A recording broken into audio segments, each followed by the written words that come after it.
Um, yeah. So it is my pleasure to give floor to Brother Bob uh, again, and the floor is yours, sir. Okay, well, hello everyone. My apologies. I don't know what went wrong, and we still can't work out well, I can't work out the problem, but it works with the iPhone, but not the laptop. So your guess is as good as mine. Internet gremlins, we'll say. Okay, that was probably not the best preparation for me to do this, and of course I can't see you anywhere. I mean, you're all tiny on the screen compared to the laptop. So if I can't see you and I look like I'm peering at you, my apologies. Okay, well, just trying to remember where we left off the other night. I think we got to the stage where we had discussed or got to the point where we're going to discuss the oldest rituals. So if there's a gap of any kind, or what I'm saying doesn't make sense, just tell me at the end. But we'll get through it. Obviously, we're not going to have as much time. I'm still stuck for time. I've got to leave as usual by about no later, well, before 8 o'clock. But anyway, okay, so we were talking about the oldest rituals, about how William Shaw had demanded or instructed all the lodges in Scotland to practice this art of memory and to be tested in it at least or annually, and I suspect that was a minimum requirement. He was probably expecting them to do it more frequently than that. But as we were explaining at the last conference, the whole point of them getting together once a year for this test of memory was because there was at least one meeting per year, which was essentially their annual general meeting of the lodge, of every lodge in Scotland, because remember, this goes out to every lodge in Scotland. And that was on the feast day of St. John the Evangelist, which was the 27th of December. Shaw statutes, of course, are dated the day after.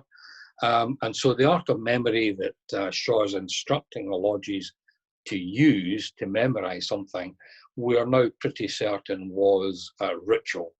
And the reason why we believe that is that, I mean, if it was something fairly simple, like a word or a grip or something like that, there would be no need to have this fairly elaborate arrangement that he demanded of the lodges, an annual test of every member with a system of fines for every point of failure. That's far too elaborate for the memorization of a simple word. So this is a fairly large amount of information that William Shaw was expecting them to remember.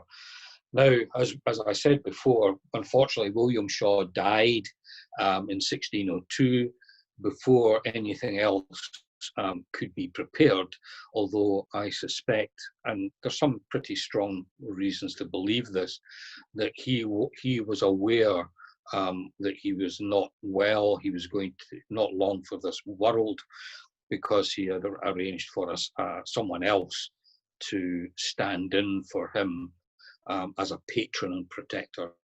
And this was William St. Clair, who oddly enough turned out to be pretty useless. Anyway, so to the ritual. Now, of course, we are skipping forward something like 100 years between the Shaw statutes and the art of memory instruction and the appearance of the first rituals. And these are handwritten rituals. Sometimes they're called aid memoirs or prompt sheets, as well as rituals or even catechisms.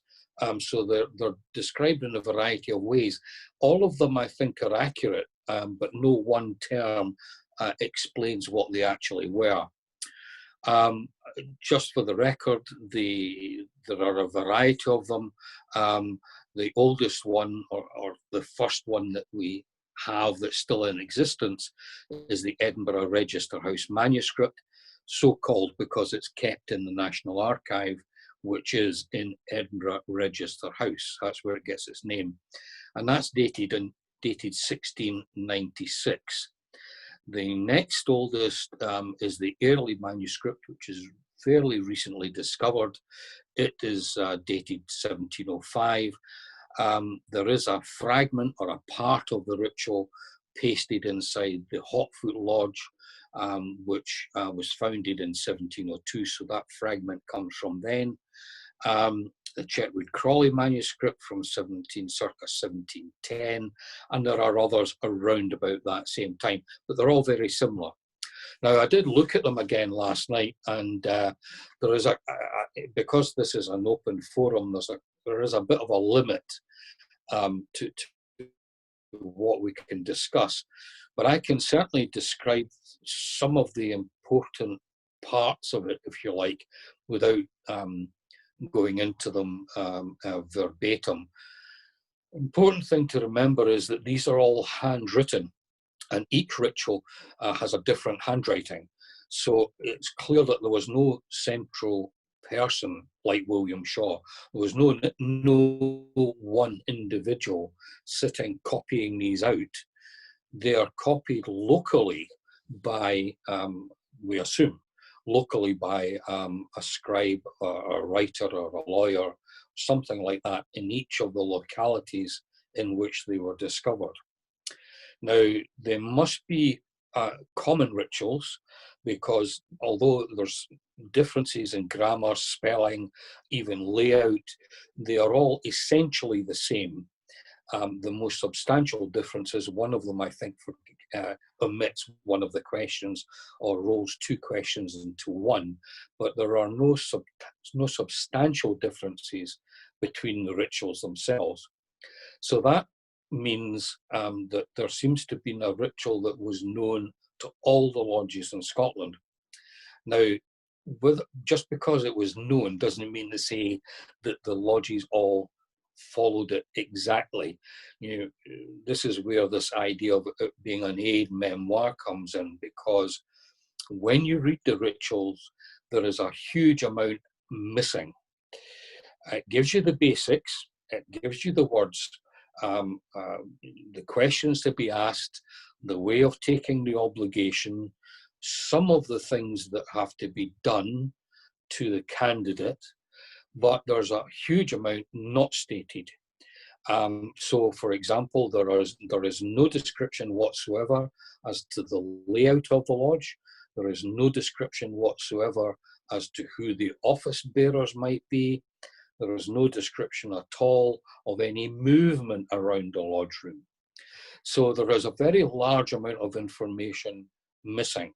And that's why we think it's an aid memoir, because if it was to serve any purpose at all, it's just not comprehensive enough to be actually used as a written ritual from start of the meeting to the end. So what we do have is the bare bones, if you like, of a ritual, the essential parts of the ritual that whoever wrote it down felt they had to memorize and they had to remember.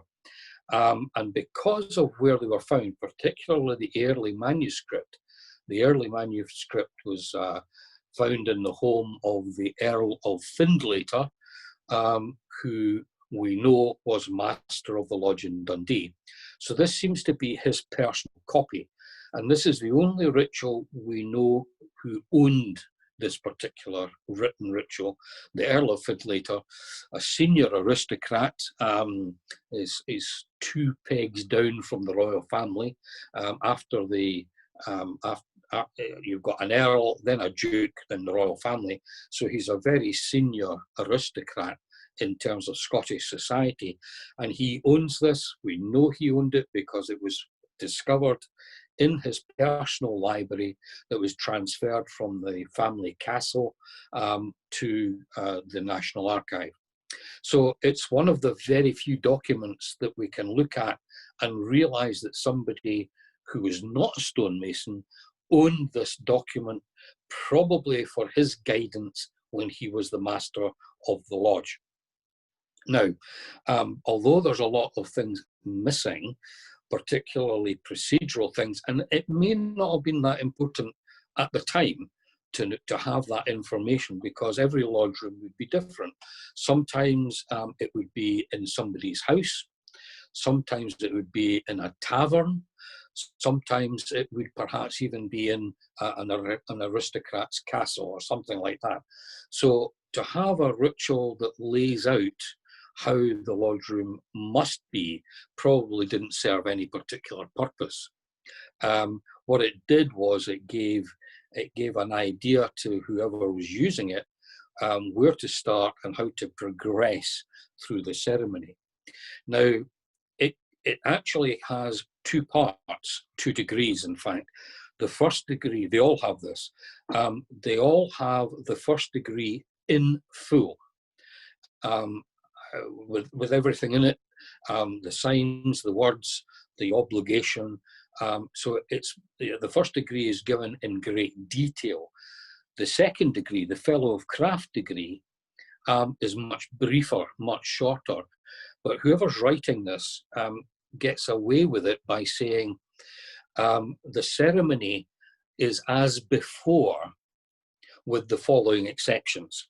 So although it's a brief description of the Fellow of Craft degree, what they're getting at is that the Fellow of Craft degree is still as big, as long as the first degree, and he just gives the differences between the two.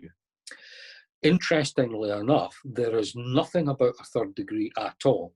So this has led a lot of people to come to the conclusion that there were the stonemasons, remember these are stonemasons rituals, come to the conclusion that the stonemasons only had 2 degrees.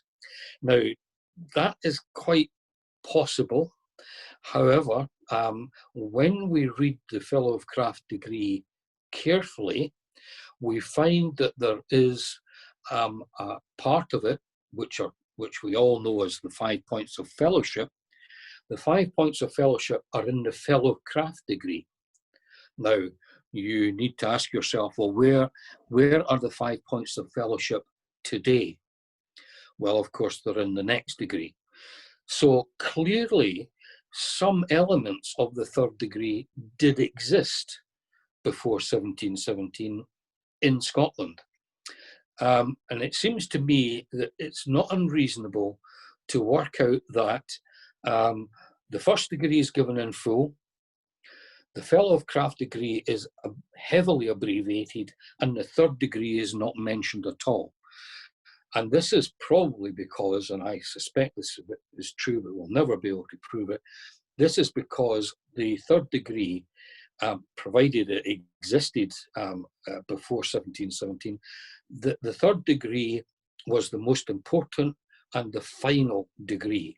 And that was the one, therefore, that had to be kept the most secret, because the first 2 were progressions to the third degree. So it really probably didn't matter too much if somebody found out about the 2 degrees, even if somebody found the ritual that had been written down. If they were aware of the 2 degrees, it was far more important that the third degree was kept secret, because it trumped, it topped the other 2 degrees. So if you had the third degree, it really didn't matter. Pretty much the same today. Nobody asks you very, very often, for the details of the entered apprentice or the Fellow of Craft degree. Everybody Masonically asks for the information from the third degree.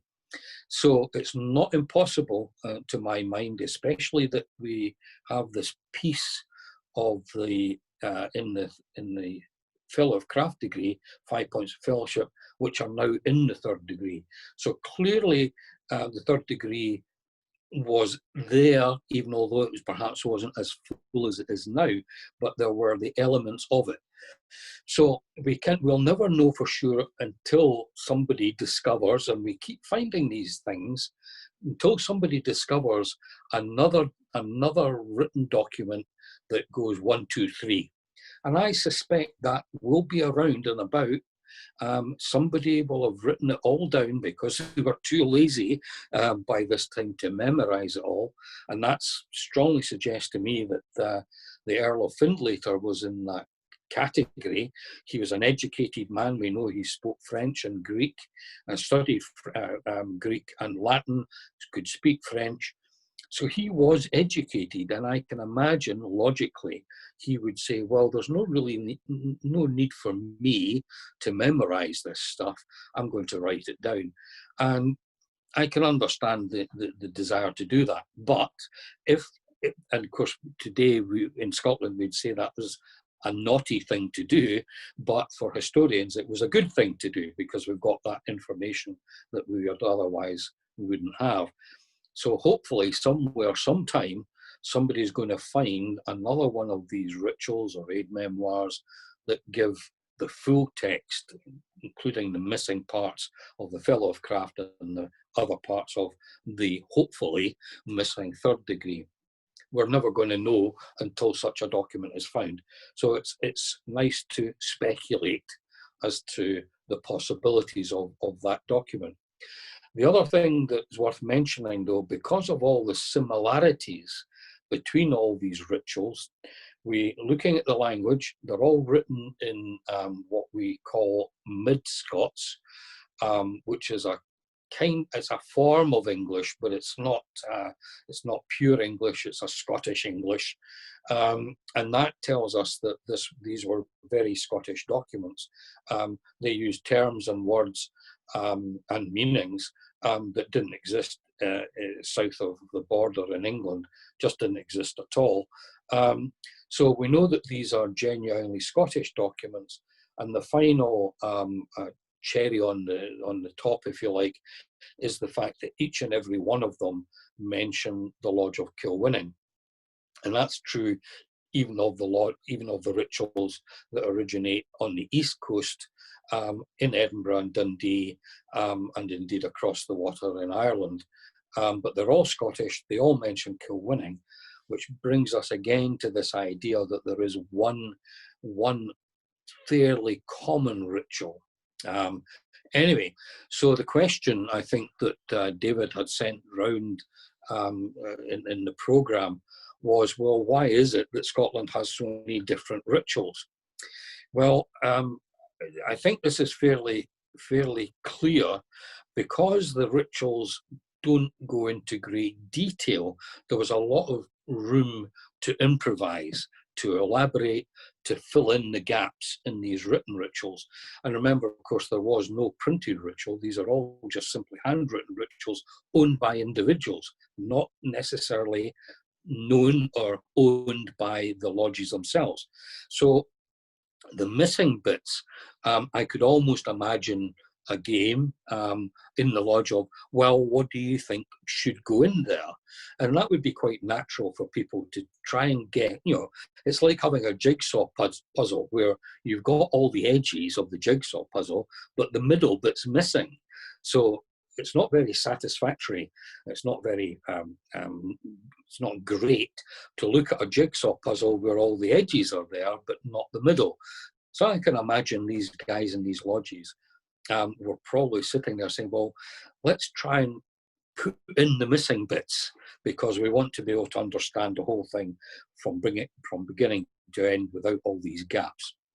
And I suspect that these aristocrats started that particular ball rolling by highlighting the fact that there were quite a lot of parts missing. So, so here we have a situation in the by now in the late 17th century, early 18th century, where we have lodges who are more or less doing the same thing, but they are all still essentially stonemasons' lodges. So although we know over the period of 100 years, a variety of professional people and aristocrats join these lodges, they're joining an existing organization. So they're not in a position to make the rules. The rules are already in existence. They join the lodges and have to abide by the way things are done by those lodges. So as we move towards or into the 18th century, we have a situation where all these non-stonemasons are now merely perpetuating what the stonemasons did. The situation in England was quite different because they didn't join an existing organisation. They created something from what was already happening in Scotland. So when you create something new, you can adapt it, change it, mold it, you make it the way you want it to be, and there's nobody around to say, sorry, that's wrong, we don't do it that way. And that's certainly what would have happened in Scotland when somebody comes along and says, we want to do this. The stonemasons, or indeed even just the ordinary non-stonemasons, would have said, no, no, no, no, we don't do that. That's not how it's done. When you create something brand new, you can do it however you like. You can shape it, you can create the ceremonies, you can use the words however you wish. And so that means that you end up with two different systems. And of course, we get to the point where in England, they create a Grand Lodge. Now, for the purposes of this presentation tonight, I'm not too worried about the accuracy of the formation of the Grand Lodge in England. The fact that it was created is what's important for us tonight. So they create a Grand Lodge, which is essentially a head office. It's a bureaucratic institution, and it lays down rules for everyone who's a member. That is quite different from the situation in Scotland, where the lodges are making the rules for the lodges. The Grand Lodge is making rules for everyone who's a member in England. Very different way of doing things compared to Scotland. So what happens, of course, is that because it's a bureaucracy, they're wanting things to be dealt with in a tidy manner where everybody is doing the same, reporting the same information to head office giving instruction to the local branches, that is the lodges. Whereas in Scotland, there is no head office, nobody to tell the lodges what to do. The lodges have already decided what is important to them locally, what their ritual is, how they are going to do things, what their regulations are, always referring, of course, to the Shaw Statutes. So the lodges in Scotland have a great deal of freedom in comparison to a Grand Lodge system, certainly like the one in England, where when you joined in England, you were told this is how it's done here, and these are the regulations. You didn't have any choice. Whereas in Scotland, there was no head office, no Grand Lodge directing that. But of course, in due time, that created problems because people travelling from Scotland to England, especially after the Union of Parliaments, people went to England looking for better opportunities. And then they discovered that there was a problem because they would be asked, well, prove that you're a Mason. And I mean, if you were a stonemason from Inverness, say, and you were going to London, and they said, prove you're a Mason, the ability to do that might have been okay, but you were a stonemason, so you are probably not of the genteel type. You are not in any way really similar to the Masons that now existed in London. And that caused a big problem back home in Scotland because people were reporting, well, you know, we'd go to England, I've been a Mason for 20 years, but down in London, they won't accept me as a Mason because I can't prove that I'm a Mason. And so that is part of the reason why the Grand Lodge of Scotland was founded. There are many other reasons as well, but that was one of them. So a head office in Edinburgh, a Grand Lodge in Edinburgh, was then able to communicate with a Grand Lodge in London.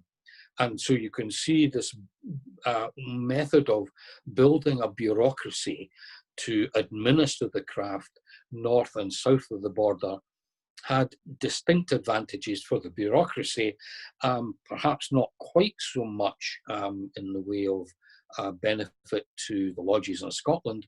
And indeed, we see exactly what happened when the Grand Lodge of Scotland was founded. What the Grand Lodge of Scotland did, they followed largely, they followed the same model as had existed in London. Why reinvent the wheel? We're going to have a grand lodge. We'll copy how they did it in London, and that's exactly what they did, right down to having 4 lodges that were the founding lodges of the Grand Lodge, and there were many other examples of how exactly they copied the model of the London Grand Lodge. Now, they sent, and this is where we get back to the Scots loving to write all this stuff down. The Scots actually wrote to every known lodge in Scotland, and there were about 100, probably more. We know it was at least 100 because we still have the receipts for the printing of letters that were to be sent to all known lodges in Scotland. And so the treasurer in the new Grand Lodge was able to claim his money back for the postage and the letters and all the rest of it, and the printing of the letters. And those letters still exist. There are copies of those letters, which invite all known lodges to send representatives to the first meeting of Grand Lodge. And the Grand Lodge met on the 30th of November, 1736. That was the inaugural meeting. Now, given that we've talked before about St. John being the patron saint of the Masons, it seems a bit odd to hold an inaugural meeting on the 30th of November, which of course is the feast day of St. Andrew. And as far as I know, St. Andrew simply does not feature in any shape or form in any Masonic situation anywhere else except in Scotland. And I think we can work out what happened. I think I was saying at the last presentation, it was very clear that the stonemasons of Scotland use St. John the Evangelist Day as their main day. And even today in Scotland, this is the day where certainly most of our old lodges try to have their installation meeting. What happened was, of course, when the new Grand Lodge was being formed in London, there must have been a debate about, well, which St. John is the St. John to use? And of course, they simply referred to the learned men of the time, and they were told, well, there's really only 2 St. Johns: St. John the Evangelist, whose feast day is on the 27th of December, and the other one is St. John the Baptist, whose feast day is on the 24th of June. Now, if you're going to choose a day in the year which is going to be your jamboree, it's going to be the big day of the year for not only Grand Lodge but for lodges, would you choose to have a day in the depth of winter when it's cold, wet, ice, snow, dark, days are short? Or are you going to pick a day in the middle of summer where the days are long and warm and bright? Well, I mean, if you're given that kind of a choice, which one are you going to choose? And that's exactly what happened, because the first meetings of the Grand Lodge in England were on the 24th of June, St. John the Baptist Day. Of course, when they were setting up the Grand Lodge in Scotland, that too was going to be the day where they were going to hold the inaugural meeting of the Grand Lodge and all the rest of it. And then somebody pointed out that that was impossible, because in Scotland, the feast day of the Masons, the stonemasons, and followed by all the non-stonemasons thereafter, was the 27th of December. So here they had a problem, didn't they? the speculative Masons, particularly the ones forming the Grand Lodge, they wanted St. John the Baptist. But if the new Grand Lodge chose St. John the Baptist, they were going to upset all the stonemasons. If they'd chosen the 27th of December, they're going to upset all the speculative Masons. So they came to a very pragmatic decision that the Grand Lodge would not have either of the St. Johns. They would choose the national saint of Scotland, the patron saint of Scotland, which was St. Andrew. And that's why they held the inaugural meeting on the 30th of November. So they got out of that kind of problem of offending the stonemasons or the non-stonemasons by choosing neither of the St. Johns. And that shows you the kind of difficulties that this new Grand Lodge in Scotland had, because it's kind of clear that they really didn't understand the nature of the existing lodges in Scotland. They assumed, I think, now I say I think here, they assumed that the lodges that they were inviting to join this new body, the Grand Lodge of Scotland, would be the same as in England. That is, lodges of gentlemen masons who were probably middle class and not certainly any real big numbers of stonemasons. They must have got one hell of a shock, I have to say, because at the inaugural meeting on the 30th of November, only 33 lodges of the known 100 lodges attended or sent representatives. So right away, there's a significant disadvantage, isn't there? There is 67 lodges that really didn't support the foundation of a new Grand Lodge, a new head office. To make matters worse, of the 33 that came along on that day in Edinburgh, they all listened, but 12 of them, and they were mainly stonemasons lodges, 12 of them decided that no, they didn't want to have a Grand Lodge. They didn't want to have a head office telling them what to do. So those 12 lodges up and left, and that left a total of 21 lodges that thought a Grand Lodge was a good idea.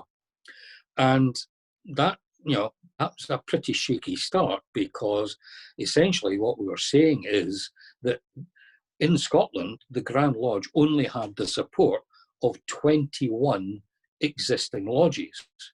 Or to put it another way, there was 79 lodges that did not support the formation of the Grand Lodge of Scotland. The consequence of that was the Grand Lodge of Scotland had to start working out all sorts of things in terms of trying to do exactly what they were doing in England by bringing all these lodges together. And to do that, they started, or didn't start, they simply allowed or said to these lodges, look, don't worry about us being a Grand Lodge. We're not going to impose rules and regulations upon you because we are a Grand Lodge. You can continue your local traditions, your local way of doing things. And that, of course, included not only regalia and ritual, but just the way these lodges conducted business locally. And so, in essence, that's why, right from the very beginning, the Grand Lodge of Scotland treated its lodges very differently from anywhere else, particularly in England. And they had to, they didn't really have any choice. In order to bring these other 79 lodges on board, they were essentially saying to them, look, join us and just carry on doing what you're doing. Unfortunately, that didn't work. And I mean, this is just simply a matter of historical fact. It's in Grand Lodge's own records. So this is historical fact. The 79 lodges that weren't interested didn't join. I mean, although they were invited and allowed, or it was they were encouraged, and they were given security, or they were told that they weren't going to be interfered with locally. Most of them didn't want to join. They didn't want to join the Grand Lodge of Scotland.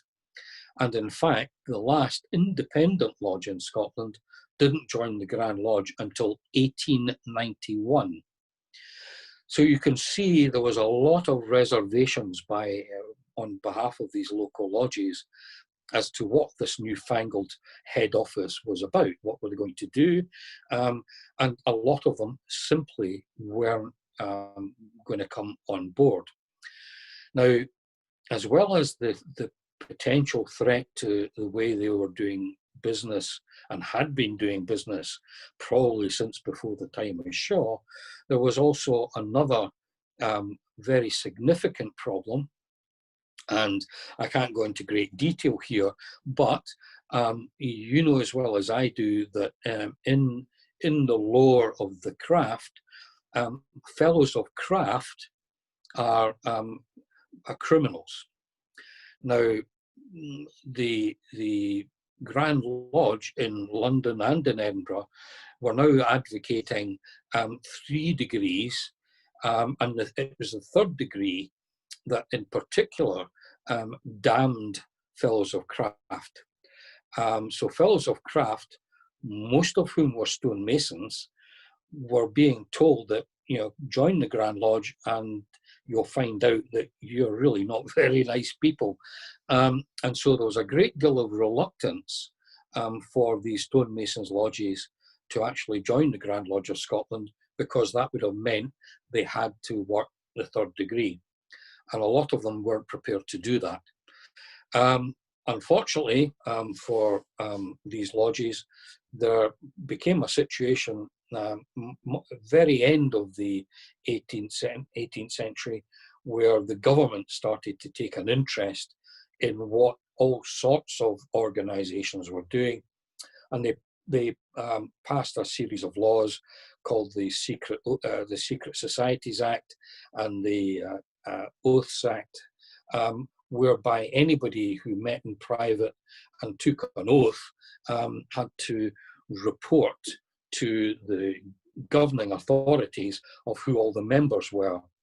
And what's more, because everybody knew that the head office was the Grand Lodge in Edinburgh and the Grand Lodge in London and indeed in Dublin, Ireland, the government demanded that the Grand Lodge of each of these countries vouched for all the lodges in those countries. Of course, the independent lodges in Scotland, like Mother Corinne by this time was independent, and many others, could not be vouched for by a Grand Lodge because they were independent. So simply because of the interference of the British government, we ended up with a situation where Grand Lodge said, well, look, we'd love to vouch for you to the government, saying that you're a loyal, upright body of men, citizens and all the rest of it, but we can't do that because you're not a member of Grand Lodge. So what happened was a very large number of them finally became members of Grand Lodge. But again, because they guarded their traditions, their rights, and their way of doing things so jealously, Grand Lodge really had no choice but to respect their independence. Now, these were primarily lodges that existed before Grand Lodge came into existence. And if you grant, and remember we're talking about Scotland here, if you grant certain rights and privileges to lodges before, that existed before Grand Lodge came along, any lodges that were founded after, under the Grand Lodge or not, also wanted those same rights and privileges. And Grand Lodge, in order to keep the big family of Scottish Freemasonry happy, they allowed all these lodges to do just that. And that's why even to this day, lodges have the right to devise their own ritual. They have the right to to create their own regalia. And of course, both of these things are within reason. So although they can write their own ritual, if they wish, a lodge can write their own ritual, it has to contain the basic elements that we all recognize as being Masonic. The same goes for the colours of regalia. Certain colours are not deemed to be appropriate for the decorum of the craft. So although most colours are acceptable, some are not. But within that wide range of choice, Scottish lodges can choose their own colours. Some are plain colours, but some are tartan. Some are combinations of tartan and plain colours. So basically, you will see every colour under the rainbow if you come to a Scottish lodge, especially if there's lots of visitors from other lodges at the meeting.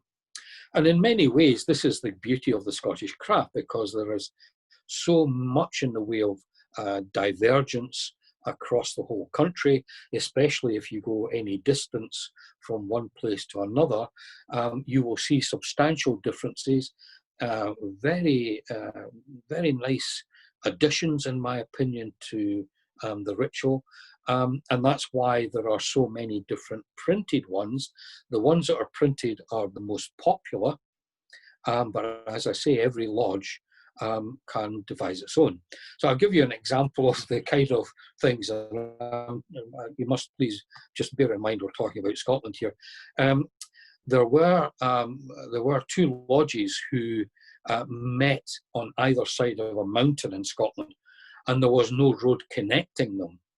And so they never visited. They just didn't know what each other was doing. The journey was far too long and obviously quite dangerous in those days.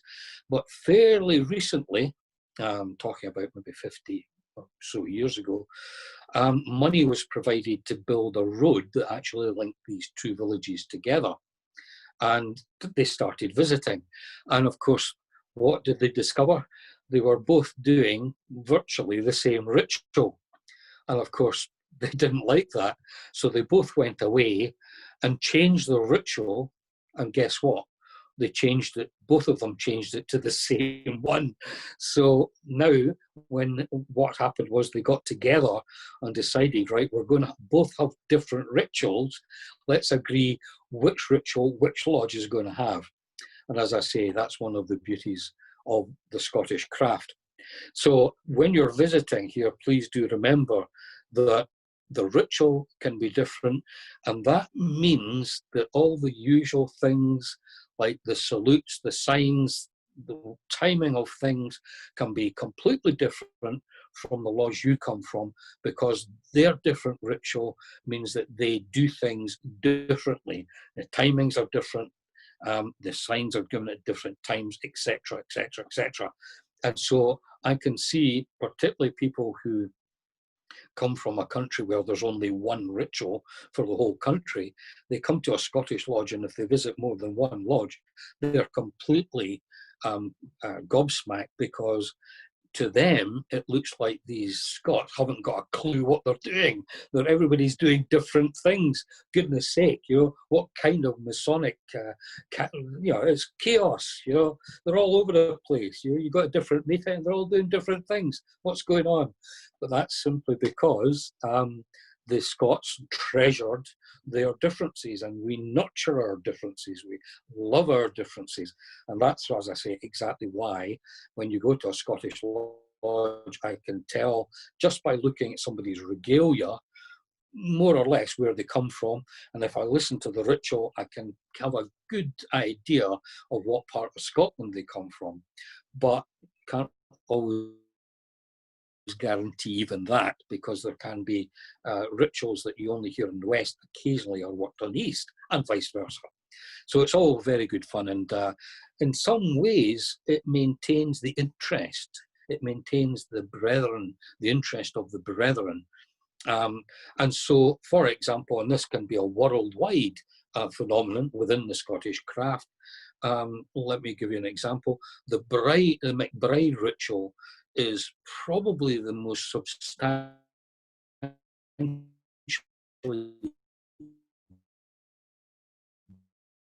different ritual, and I just can't remember the name of his lodge at the moment. It'll come to me.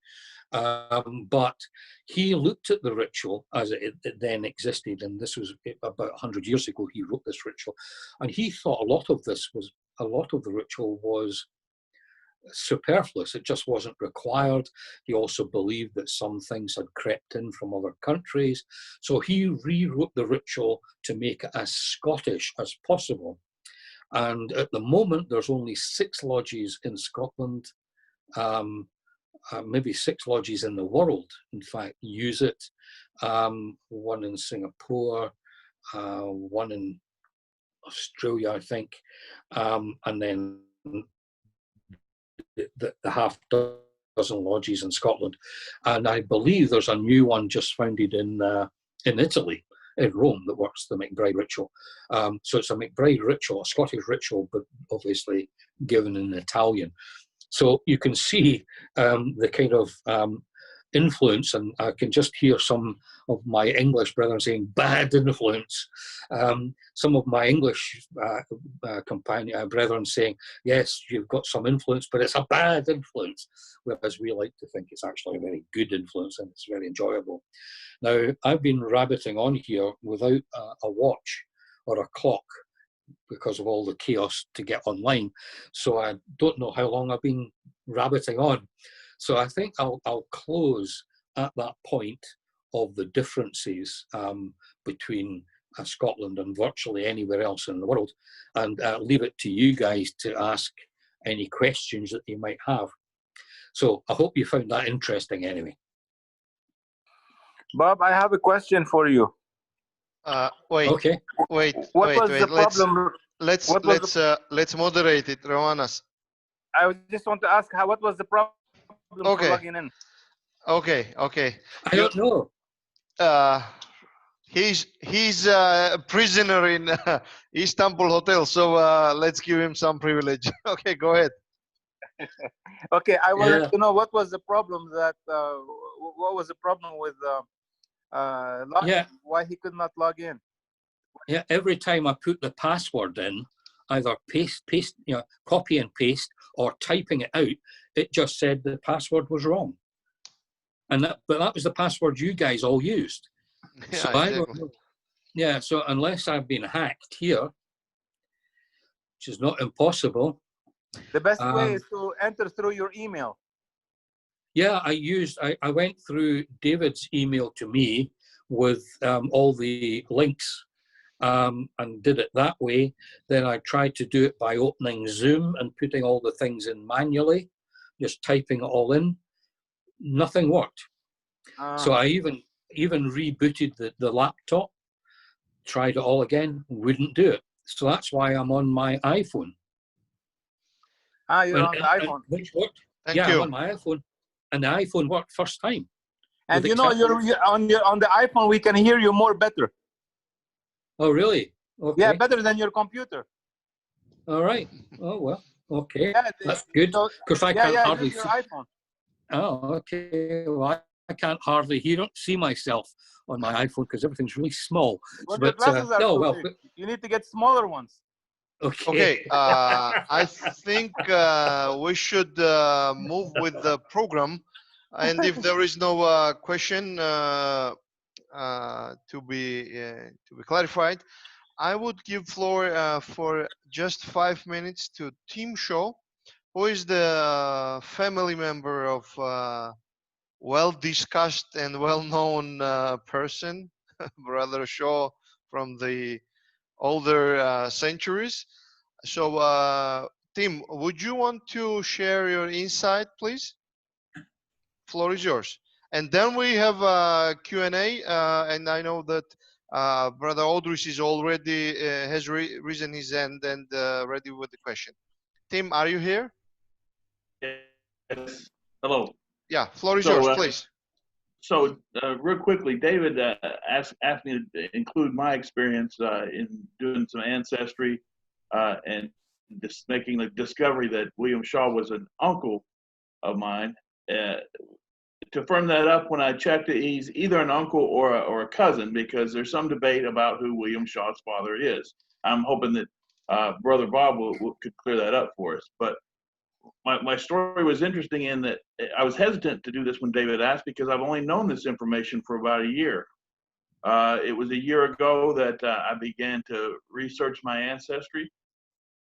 which is strange because my mother, when she was alive, this was her main hobby. And at the house I now live in, and the desk I use at home, there are hundreds of discs of my family and her studies that she had made, both using Ancestry and just independently. When I would go visit her, she would talk to me about these things, show me these things, and I, of course, had a great relationship with my mom, so I would listen. But she could have been talking about crocheting or anything; it wouldn't have mattered. It was a conversation with my mom, so I wasn't very interested in it until later. Basically, when the entire family was gone, when I had no living ancestors except for cousins, I became very curious about this. So I began to read and study. At the same time, I'd sort of gone through some different things in my life. I won't know all those personal details, but I'd gotten away from Masonry probably 10 years before. I joined. I'd been raised. I was a senior deacon, but then I got distracted. My wife had a child, and we began a family, and so I had become very inactive in my lodge, and kept contact with the guys, but did not attend. And through this sort of personal journey, I'd given up on a lot of things in life that I thought were important, and found that the brotherhood was something that I really missed. So at the same time that I'm researching Ancestry, I'm researching Masonry. And it was one night, and it was in April of last year. I was laying in bed, and I realized that if William Shaw was a son or grandson of the Shaws of Saatchi, that means we were related. And I was so excited. I woke my wife up out of a dead sleep. She wasn't very happy about it, but I was extremely excited. So I've since then looked for any information on William Shaw that I could find, and I've come to brother Bob as an expert. And I said in the last meeting, I know not everyone is attending both meetings. He might worry that I've been stalking him, because I contact him every chance I get, and I ask him questions, and he always gets back to me. He's a very busy man.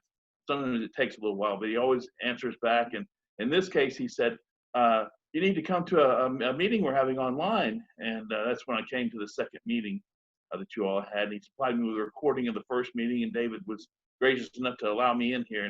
And it's so nice to be able to connect with you all who have an interest in this. I encourage you. Two lessons from my story is do your ancestry research with a Masonic view of it.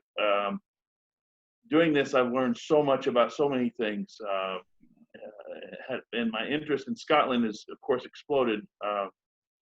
And it being the English may object. It being the beginning of Masonry has been very educational in everything from the roots, the origins of Freemasonry. So I encourage you to study your ancestry, your Freemasonic ancestry, as well as your geographical ancestry, because it is so educational and so gratifying. Don't wait until all your ancestors are dead. You can't ask them any questions, and you're starting from scratch. Exactly. Yeah. Exactly. Yeah, I would second that. Definitely. Tim, you've said, I guess. So thank you for your personal experience. And I'll follow up the hands. Yeah, we have two of them raised now. So Audrey's, floor is yours, please. Tim, yeah, thank you for muting it. Audrey's, floor is yours, please. Go ahead. Thank you. Thank you, Robert.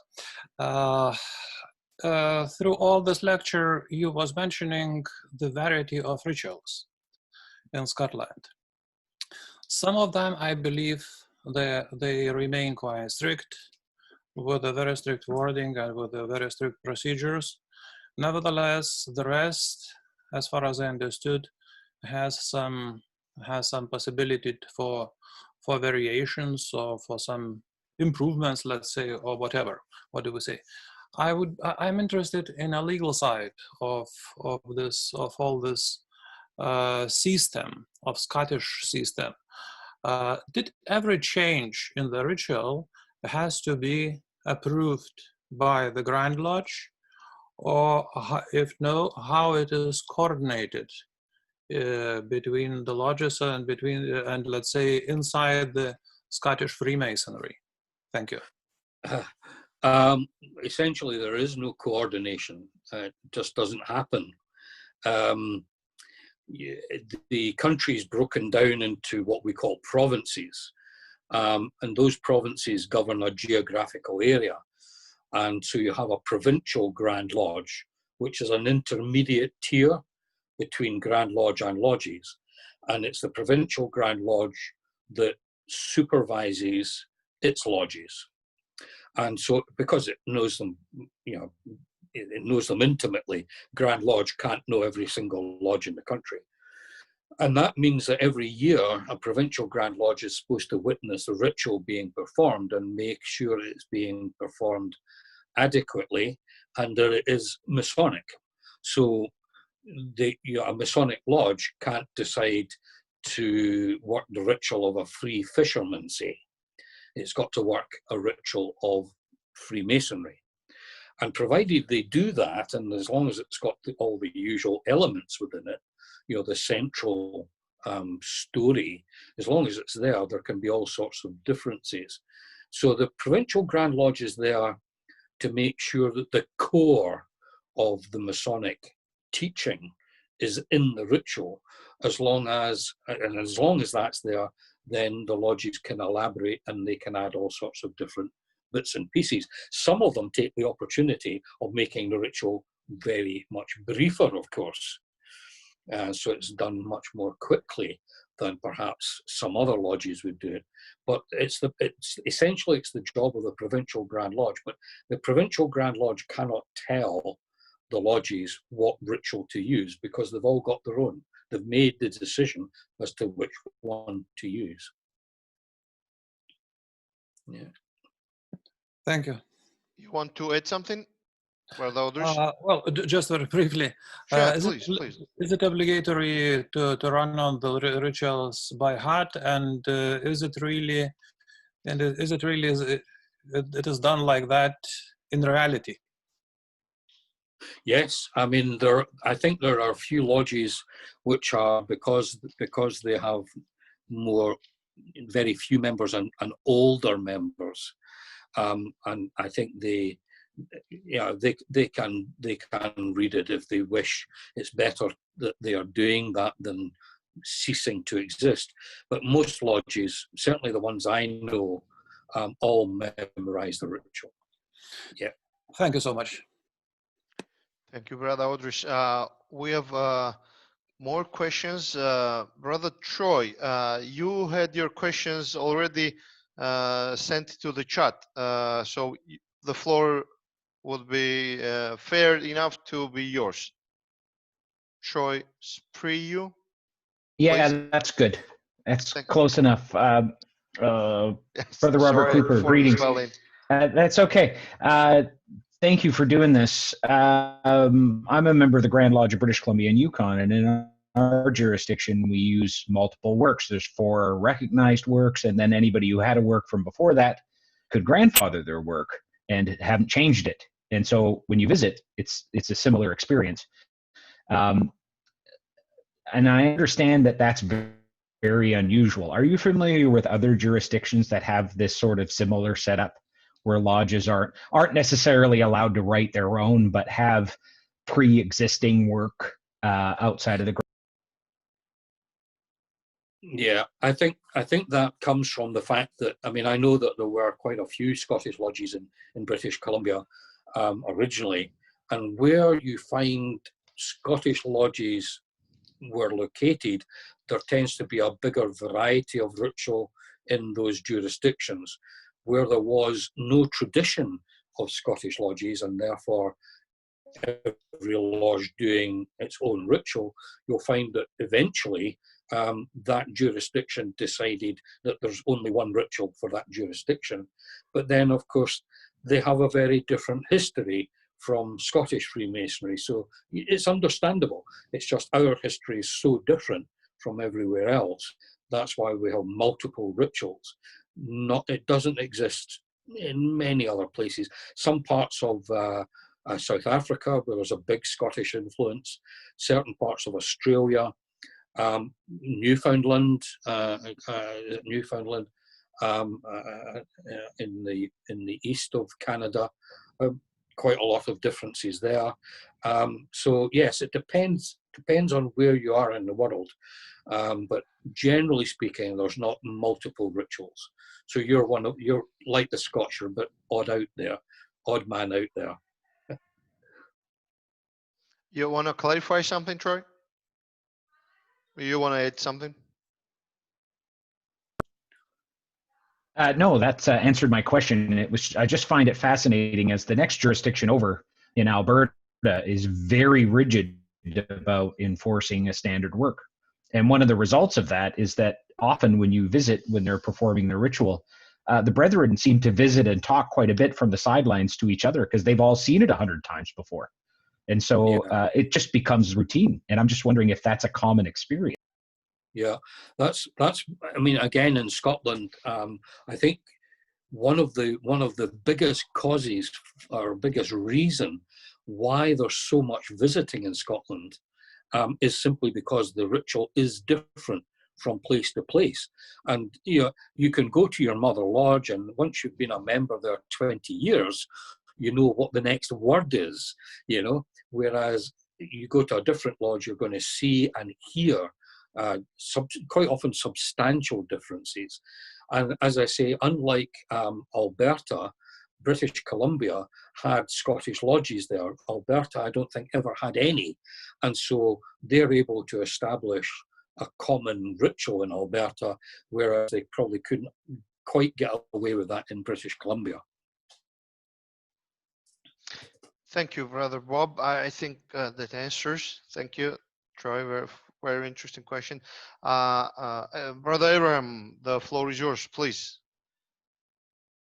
Thank you, Brother David, Brother Bob. Thank you again for doing this. And as you said, it's one of the beauties, and it's one of the great cultural differences in Scotland, that the Scots are very proud of their independence and their sort of ability to tell a federal Grand Lodge system to go fly a kite, to be polite. They had their way of doing things, and that's the way they like it. And I thoroughly enjoyed when I visited Scotland. I visited 5 lodges from down in Glasgow all the way up to Edinburgh, and the differences were very, very noticeable. Even here in the United States, I mean, we all practice some form of a Preston Webb ritual, but there are differences from state to state here, as we all know. My question, though, comes when you say, and I'm in agreement with you with the original Freemasonry being the entered apprentice and the fellow of the craft. But what about the mark degree? Well, I kind of alluded to that before. If you've got, and I've got to be, can't give too much away here, but basically, if you have a system where the fellows of craft in the second degree are in our modern system, and you just look at what the message in each degree is, the fellows of craft in the third degree are bad people. Okay, they are bad people.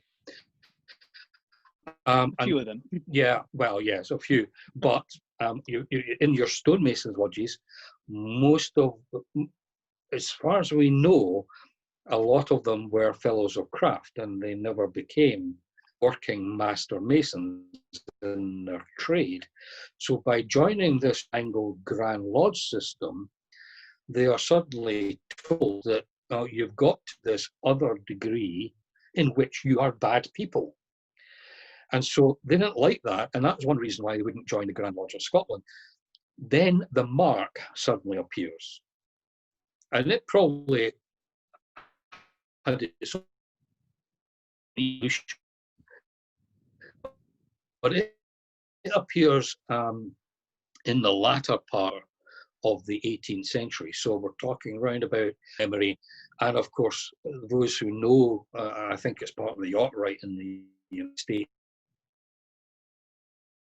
mark degree is part of blue lodges, you would call them. Correct. And when you mark degree, the fellows of craft are suddenly redeemed in that degree. Exactly. And then that's what happened in Scotland. And when the marked degree appears, all of a sudden these lodges all start to join the Grand Lodge because they're no longer the villains of the peace. So the stonemasons' lodges are no longer bad people. They have been redeemed by the mark. And so they felt able to join the Grand Lodge. And that's what they did. So as far as, do you know of the origination of the mark? Did it originate under the English system or was it Scottish? No, and if you're just remembering the content of the actual ceremony, it's very, very much an operative degree. It's not, it's not philosophical. No, it's not. It's very practical. Now, a very famous lodge here, the Lodge of Journeyman Masons number 8, when the Grand Lodge, and they made this declaration on the floor of Grand Lodge in 1800, and they made this statement, which was issued in writing to every known lodge in Scotland, that Freemasonry consists of 3 degrees only: Enter Apprentice, Fellow Craft, and Master Mason, and that is all. Now, that was a pronouncement that defined Freemasonry in Scotland, except that these operative lodges, like number 8, said, excuse me, what about the mark? We've been working the mark for years and years and years. And of course, they had the evidence to prove it from their minute books. Sure. And of course, again, it's a typical example of the Grand Lodge not quite understanding what the local lodges were actually doing. And so the Grand Lodge had painted itself into a corner. There's only 3 degrees. And here's a 4th one. Oh my goodness, what do we do? So that's why in Scotland, the mark is called a ceremony.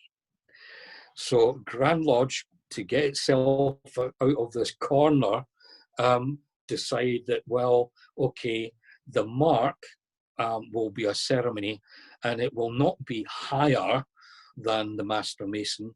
So when you now read the constitutional laws of the Grand Lodge of Scotland, it says Freemasons, Scottish Freemasonry consists of 3 degrees and 3 degrees only: Entered Apprentice, Fellows of Craft, and Mark, and Master Mason. So there's actually 4 degrees, but the way it's worded is there's only 3. And that means the pronouncement from 1800 stays, you know, it spared the blushes, shall we say. It was very clever. Right. So is it fair to say that the origination of the mark is Scottish? Yeah, I know there's the problem you have with tracking that down is because it's an operative degree and the Scots Masons travelled all over the place. It may well have popped up outside Scotland first, but probably being worked by operative lodges or operative Scottish Masons. And I don't know whether there's any records that can support it. What we can say is that we know the marked degree is first recorded as being worked in full in a Scottish lodge. As for the 3rd degree, by the way. Right. And that's because it's in writing in the minute books. There may be references to the marked degree somewhere else, but it isn't recorded in the lodge as being worked as a full ceremonial. But I would need to check that before you took me as absolutely 100% on that. But I'm pretty sure that's right. Yeah, Brother Tim is asking if you're aware of any similarities between the rituals of the Scottish Rite and any rituals practiced in these other various Scottish lodges. Yeah, and this is where it can get a little bit complicated. In countries that didn't have an existing lodge system, like Scotland or indeed England, the ancient accepted rite is added on top, right?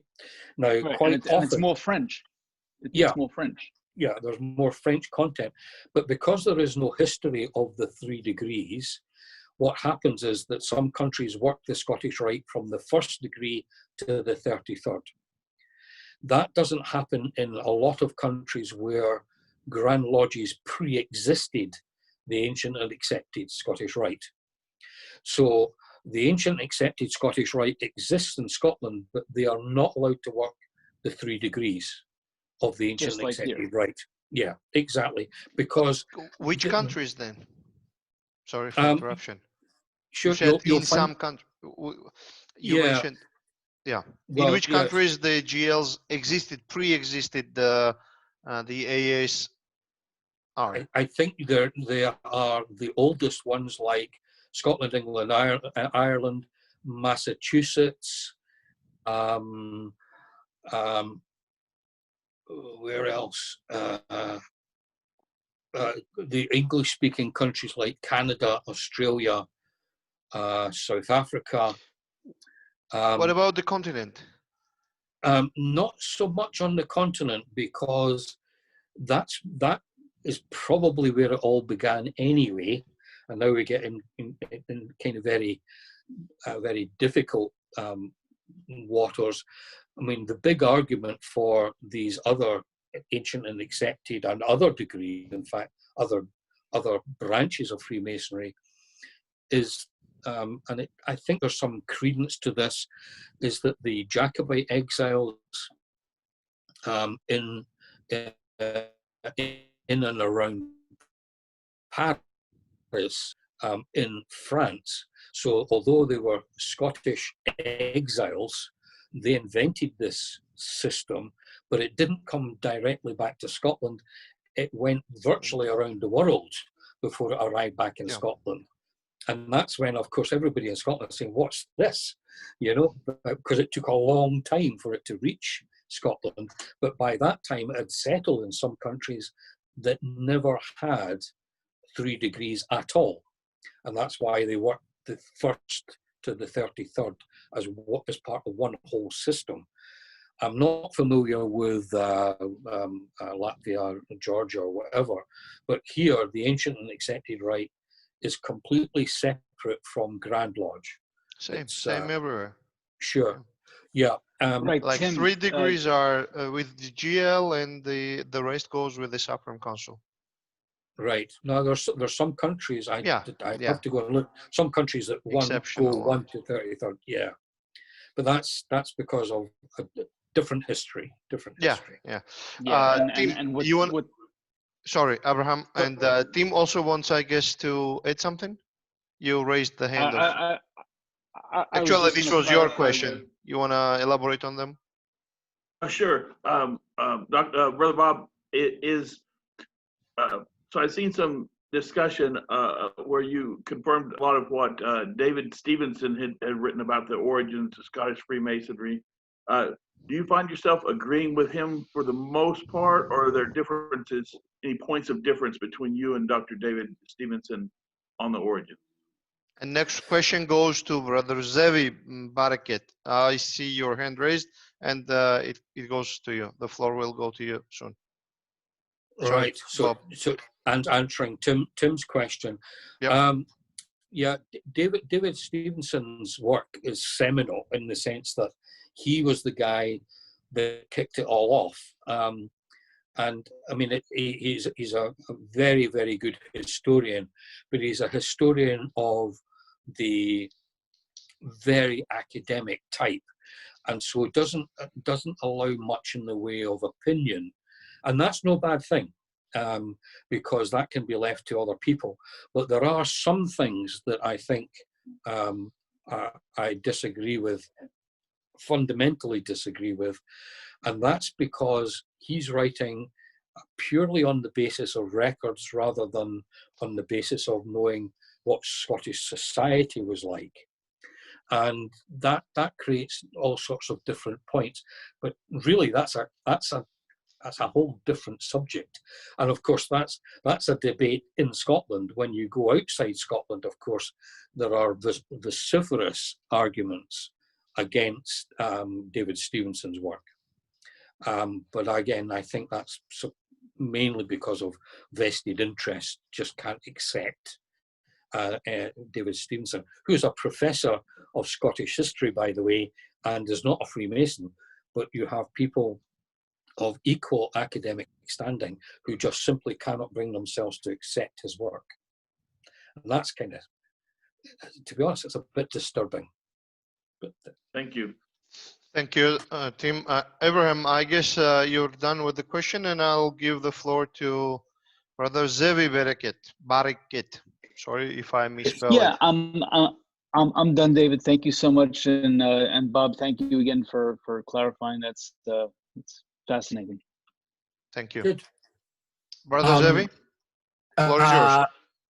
Thank you. I actually, the brother historian Troy and brothers Abraham practically asked the questions that I had in mind. So I'd mostly want to comment basically to thank Brother Robert and for the lecture, and Brother David Yu for moderating it. It's been fascinated. I've been fascinated by it. I mean, this is I can't wait to listen to the upcoming one and the past ones. And the small question that I have, if I may, to Brother Robert, given the landscape of, ironic as it may sound, the landscape of the Wild West of lodges in Scotland, where they have the ability, the freedom to practice their own and recognition of their own. If I ever get lucky again to visit this wonderful land of Scotland, where I spend my honeymoon, is there a problem with the passport system to come and visit and to recognize as a Mason if I want to come and visit one of the lodges to experience the work? And what's I should say, what's the nuts and bolts when it comes to come and visit this place, which both the rituals and the wonderful liquids you guys managed to produce always fascinated me. So if you can, what are the procedures for that? Right. Well, because we live in a fairly bureaucratic world nowadays, the easiest way is to get your Grand Secretary to write to my Grand Secretary, and they will smooth the path for you. And it's always useful. I mean, even if you don't have much in the way of notice, if you can bring some documentation with you, just to show that you are a Freemason and all the rest of it, you may well find, depending on where you go, you may well find, even although you've got paperwork, and we tend not to have membership cards as such. I know in the United States, they use kind of little credit card type things to prove you paid your fee. We don't have that system here at all. So what would happen is that if you're a complete stranger, you might well be tested. Typically, a past master will take you to a separate room where they will ask you all sorts of questions. And if you can't answer them from memory, then they probably won't let you into the lodge. It's just very traditional, you know. Okay. Yeah. I can quickly chime in there, since I visited 5 lodges in Scotland. The easiest way, as Brother Bob said, is to get a traveling letter from your Grand Secretary that just indicates your name and that you're a member in good standing and that your dues are paid through the current year. And that usually satisfies any requirement you have of going to a lodge in Scotland. I was only tried, even with my traveling letter, I was only tried in one lodge. Yeah, I mean, the card that Brother Robert mentioned, the membership card, does indicate a good standing and the degree, etc. So. And do you need have the amity as well, right?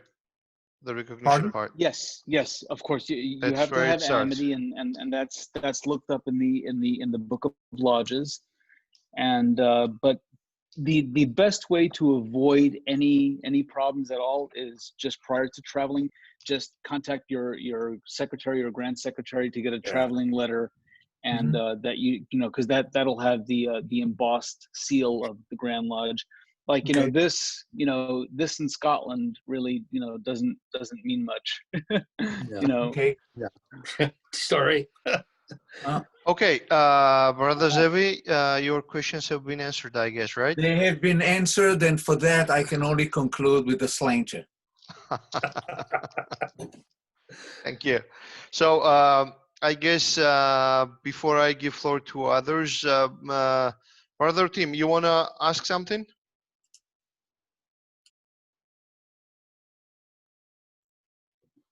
I'm sorry, did I miss part of the question that I asked before?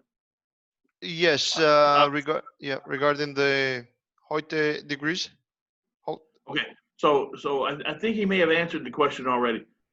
So the higher degrees that we see in the Scottish Rite are not reflective of any of these various rituals that that are done around Scotland. They are totally different and apart from that, I believe is what you said. Is that correct? Yeah. Okay, thank you. Okay, thank you.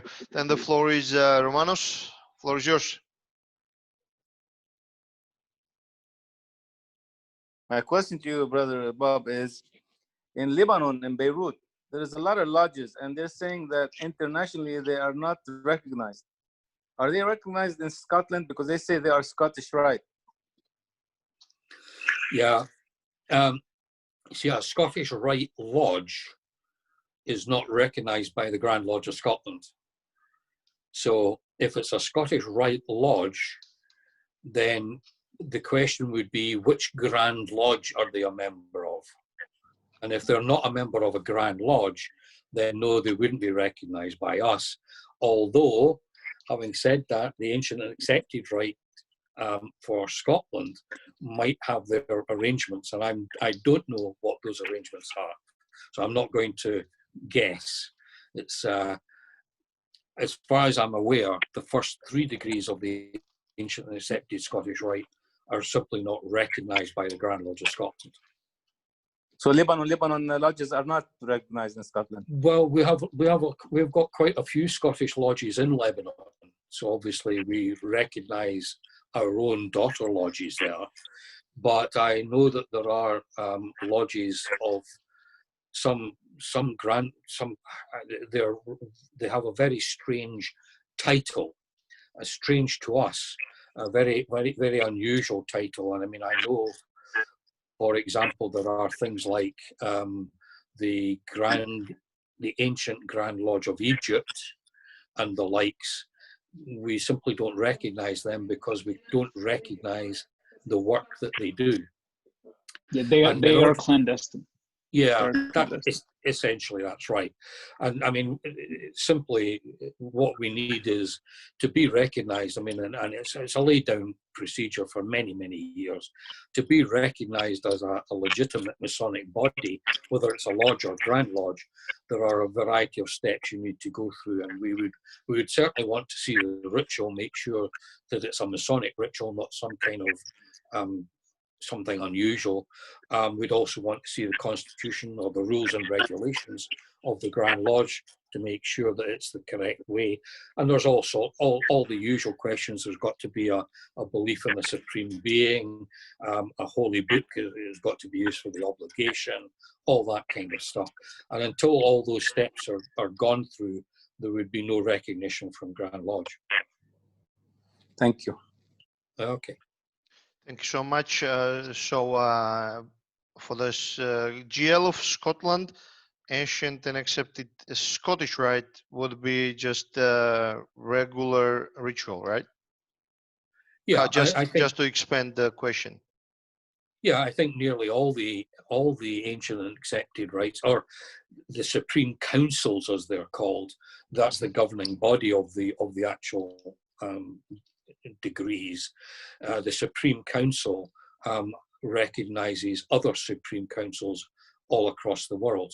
Is that what you're asking? But for the first 3 degrees, if GL performs its rituals in AASR, which is Ancient and Accepted Scottish Rite, without any involvement of Supreme Council in these 3 degrees, like the principles of regularity are kept and met, that ritual would be fine for the Grand Lodge of Scotland, I guess, right? Yeah, for the recognition again, part. Yeah, I mean, you see, if you've got a country that doesn't work traditional, shall we say, 3 degrees, the ancient and accepted rite from 1 to 33 can be quite common. But those first 3 degrees have to be recognizably Masonic, right? Yeah, sure. Yeah. But we would need to, the Grand Lodge of Scotland would need to see them, and I think that would be taking advice from the Supreme Council for Scotland to make sure that they were happy. So David, but there is no kind of Supreme Council doesn't have to do with anything with structurally with the GL of Scotland, right? It's 2 separate bodies. No, but we 2 separate bodies. But I mean, of course, brothers brothers are the same in many cases, but structurally, juridically, these are 2 different. I mean, that's one of the principles of regularity. That's right. At least with the UGLE. Yeah, completely separate organization. Completely separate, yeah. Sorry, Brother Abram, you wanted to make a remark, right? Yeah, I can help with a little bit of this confusion. So there's Scottish Rite, and then there's Scottish Constitution. So Scottish Rite we refer to as the ancient and accepted rite, which in the United States it was agreed upon that the ancient and accepted Scottish Rite would only work degrees 4 through 32, and then the 33rd and final degree, which is honorary. With the exception of 12 constituent lodges in New Orleans and in Louisiana, and there's one other jurisdiction that has what we call the red degrees, the red house. Those are the only other jurisdictions or grand jurisdictions within the United States that can work the first 3 symbolic degrees from the ancient and accepted rite. Yeah. Those are regular and kind of, there's no question with it. Yes, 100% regular lodges. Yeah. What happens is in typically in the United States, but in some of the countries as well, there are many clandestine, and again, this is another fight we can have another day about the word clandestine. Some grand jurisdictions don't even know what clandestine is.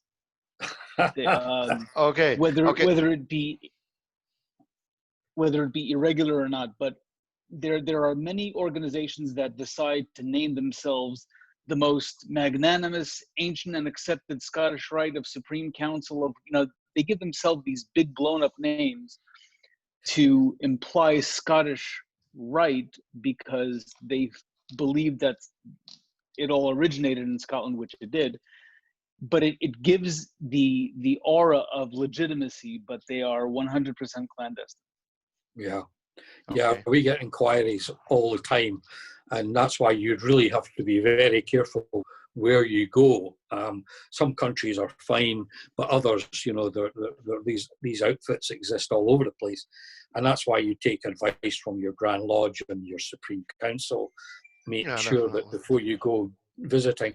I mean, I do remember a friend of mine coming back from holiday, who'd been invited by some guy in a bar to go to his lodge. And obviously he'd had a few drinks and he thought, oh, well, why not? Yeah, I'll go and my wife's happy beside the pool. I'll go to this lodge meeting. So he got to the door, and then he realized that it was full of women. And he thought, but he was nice able woman, to I see hope. Well, he was able to see through the door and was able to get away. But if he just walked straight in and they'd closed the door behind him, he had a bit of a problem, wouldn't he? He would have had a problem. But he was able to sort of say, "Oh no, sorry, it's not. I can't attend." So. Okay, and so not to miss the main topic of today, the floor is for Jonathan Silveira from Canada. Please, floor is yours. Thank you. Brother Cooper, thank you very much for doing this. My lodge here in British Columbia is denominated Melrose 67. And originally the brethren, about 110 years ago, were from Melrose in Scotland. Our ritual is a little bit different than most. It's a grandfather in our jurisdiction. But I was always curious as of why Melrose in Scotland is numbered 1 to the power of 2, or 1 bis. And I wonder if there is a story there, and what is it, if you do know it? Yeah, well, that particular lodge, the Lodge St. John, Melrose St. John, I can't remember the exact title, to be honest, but what happened was that was the very last independent lodge in Scotland to join the Grand Lodge, and that was in 1891. By that time, all the lodges had been given a number.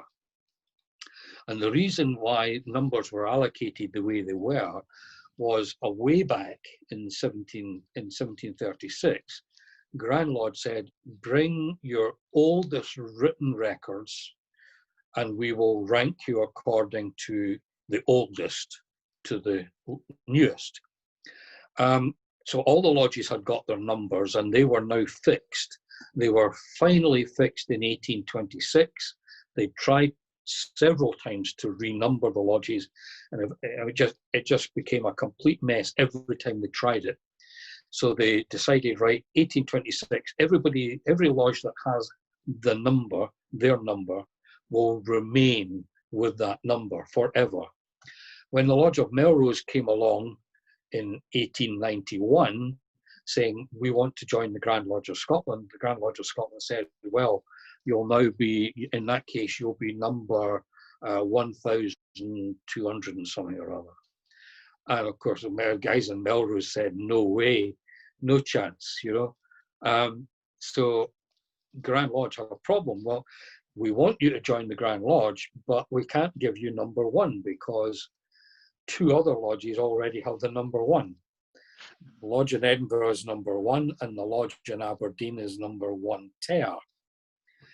So the lodge in that, so you've got number 1 in Edinburgh's, their minutes begin in 1599.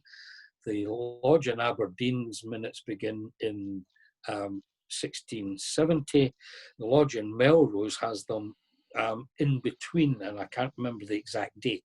So what Grand Lodge did was they said, right, if we give you the number 1, but add a superscript numeral to it, so that everybody knows it's a number 1, but not the number 1, will that be acceptable to you?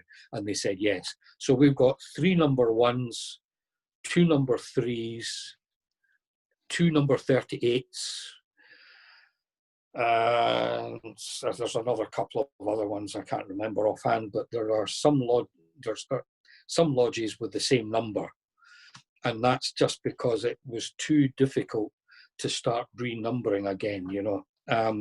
It's a whole subject in its own right, to be honest. But in the case of Melrose, that's exactly what happened. They came along so late that Grand Lodge tried to work out a way to give them the number 1. That's why they came up with this 1, 2. All right. Scotland. I appreciate it, Brother Cooper. That's what I had heard. I just wanted to see if there, somebody from Scotland could verify it. Appreciate it. Time. Okay. Thank you, Brother Jonathan. Now the floor goes to Jonathan Krieg. And before that, before he takes the floor, I would just remind Brother Bob that at the end of last lecture, Tim kindly reminded me that we were expecting you to read the script on the Tomb of the William Shaw. So if at the end of this lecture, if you have it with you, or we can postpone it for the final fourth lecture. Yeah, well, whatever you prefer, I can do that for you now. I think you've lost a few people already, though, have you? I see some people have left. So yeah. So okay, then let's do it for the next lecture. We'll have it. We'll have pleasure to listen to you reading that. Yeah. Okay. I do Thank you. have it here, but I do have it here. What I can do after the next lecture, we can probably circulate it somehow in writing by email if you want. Yeah. Okay, excellent. Sure, we can do that. So, Brother Jonathan Krieg, the floor is yours, please. Hello, brethren. I'm from Costa Rica. I'm from an English-speaking lodge that was founded in 1869 by an English chap who was the first Grand Master in Costa Rica and founded our lodge, and for some curious reason gave us or chose a Scottish ritual, which we still don't really know why he did that. And I'm also a stonemason. That is my job for many years. I was trained in England, stone carver, banker, mason. And we recently also brought the Royal Lodge Scottish Constitution to Costa Rica. So I guess we're Scottish Masons. Our lodge is under the jurisdiction of Grand Lodge Costa Rica. So I Grand have Lodge of which Grand Lodge? Could you repeat? Grand Lodge Costa Rica. Okay, yeah, so sure. We do use a Scottish ritual from Scotland, Yep. and so all this, I just want to thank you, Brother Cooper, because I haven't been able to be on the other lectures. We have driving restrictions today, so I'm not working today. So I'm on this, but it's answered many questions. Good, good. Wonderful, thank you.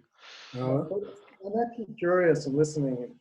I don't know if this puts you on the spot, but do you feel since the evolution of Grand Lodges, do you think that in the transition from stonemasons to speculative masonry in a sense, do you feel the essence, the original essence of Freemasonry somehow is lost from the dominance of some Grand Lodges not giving independence to their lodges in the world?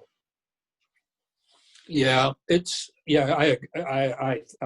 I totally agree with that, but you have to remember that it's a human tendency to try and bring order to chaos, and get everything to run nice and smoothly, to have everybody in agreement and doing the same thing. So I can understand why it's done, but you're right. In the process, a lot of the kind of unique and interesting stuff kind of gets lost, which is a shame. It just disappears, and that's why I'm personally fascinated by the original first rituals, because it's like any historian, you always start at the beginning and go from the beginning to the present. You never do it the other way around. So you begin with the oldest rituals, and you can begin to see a development of the ritual, and then you can see things being added onto it, elaborations, more grandiose language being used, and it's a bit like archaeology. So you as you dig down, you reveal layer after layer after layer, and the top layer, of course, is today. And if you dig far enough down, then you'll get to the first buildings, the first rituals. And that's so in some ways, I suppose I'm a kind of ritual archaeologist, because I'm more interested in the oldest ruins and not the modern ones. But in the process, I can see, I think I can see the attraction of the original rituals to thousands of people all all over the world, the attraction of the old rituals. And then what's happened, in my opinion, is there's just been so many people involved that not everyone can be the master of the lodge at the same time. So another order of Freemasonry is created, and people go to that, and then another order is created and people go to that. And eventually, where it all began with these original rituals, people have forgotten. They are more interested in the Royal Arch or the Knight Templar or whatever, whereas it really all began with the esoteric knowledge in these original rituals. And that's where my personal interest lies, because I always want to go to the beginning of things, not the end. Thank you. All right. Thank Quick you, Brother follow-up on Jonathan. that question, if Yeah, I go can. ahead. What's Please, the go ahead. oldest ritual you have, Brother Cooper, or that you have read? Yeah, it's the Edinburgh Register manuscript from 1696. But there's probably older rituals than that, because it's a group of rituals called the Scottish School, and these are all pre-1717 rituals, and they're all from Scotland. They use the Middle Scots language. They all mention co-winning, so they are a family of rituals, but it's clear that they are almost certainly copies of something even earlier. It's the earlier one, the very early one, that was used as the original. That's the one we don't have. And I'm fairly confident that in time we will find even older rituals than that. And in fact, I think we've probably got one about to be made public from even earlier than that. But until all the usual research is done, we can't prove it. But yeah, all these original Scottish rituals, are, in my opinion, are fascinating. Unfortunately, in this forum, we can't really discuss the esoteric content of them. But and I mean, I find them fascinating, and every time. I mean, this is why this series of presentations has actually been very good for me, because I've had to go back, refresh my memory, and read this stuff again. I'm going, oh, I'd forgotten all about that, you know, and so in the next lecture, there'll be stuff that I'd forgotten in the first three that I'll be offloading onto you guys in the fourth one. And we might have the fifth one with the part of the earliest rituals you might share with us in bit of a public. Yeah, okay. We could probably do that without being too specific. Yeah. Yeah, okay. yeah, I have definitely. to run, brother, and I'll see you next time. Great pleasure, fantastic outline. Thank you. But just to follow up, Brother Bob, these questions, I think, which were last. What do you think about the Franken manuscript, which has been published by Northern jurisdiction in the United States?